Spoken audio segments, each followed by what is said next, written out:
If you want to make this gorgeous God of War statue, but you have no idea how to turn this into this, no worries. You can still be a Giga Chad and make one of these at home, and today, I'll show you how. Step number 1 of this process will be to download all the 3D files I created for this video. For free! Trust me. Making this 3D model took me hours and hours of researching references, modeling each and every detail from scratch, and engineering the pieces to go together. So, if you appreciate all this work for free, please leave a like and subscribe. It's also free. You help me out, and I'll help you out. So when you have your files all downloaded and ready to go, let's jump onto step number 2. Step number 2 is 3D printing. There are 2 ways you can go about it.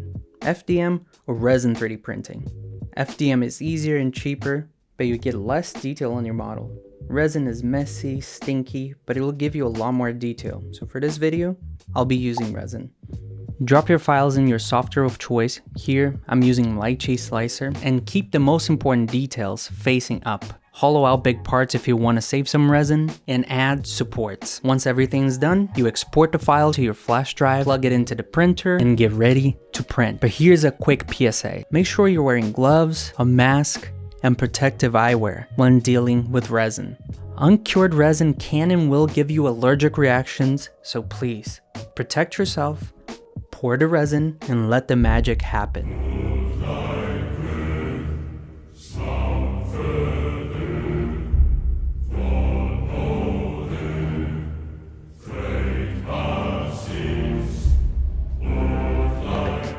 Once your print is done, you gotta wash it with isopropyl alcohol. I'm using a washing station because it's easier. If you want to get one, link is in the description. But you can just throw your prints in a container with isopropyl alcohol, dunk it a few times, make sure you have no uncured resin sitting on your model, and that's good enough. But if you're using a washing station like myself, put your build plate on a flat surface, scrape your prints off of the build plate. Once that's done, remove the supports with your hands or with a cutter, but go easy because your prints are very soft at this moment. So relax and enjoy the support crunch.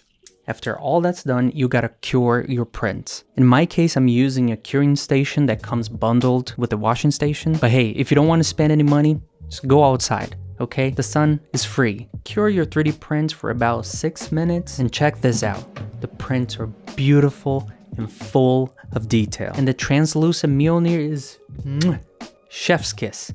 And now let's move on to step number 3, priming. So to paint your prints, you first need to prime them. If you don't, paint won't stick to your 3D prints. If you want to go the cheap route, you can just use filler primer. But if you have an airbrush, it'll make your life easier. In my case, I'm using Vallejo primer. The way to use this is to mix 1 drop of isopropyl alcohol, 1 drop of airbrush thinner for every 5 drops of primer. Coat every part evenly.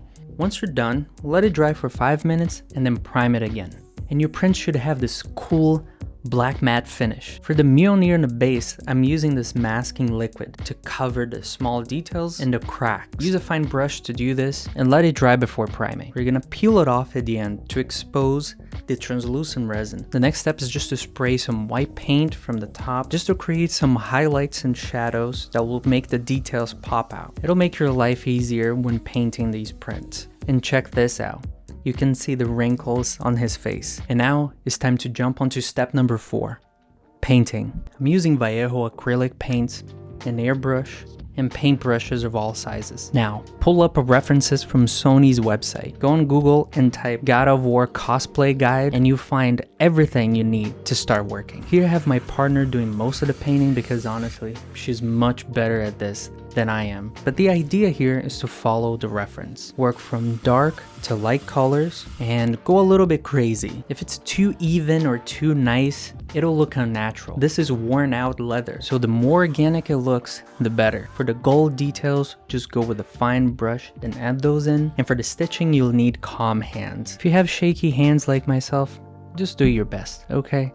Don't judge the result. Once most of it is done, get a medium-sized brush, load it with some paint, and remove most of it using a paper towel. And just go a little crazy around the edges of the model. This will give the leather the worn out look that we're chasing after. And we're pretty much done with this piece.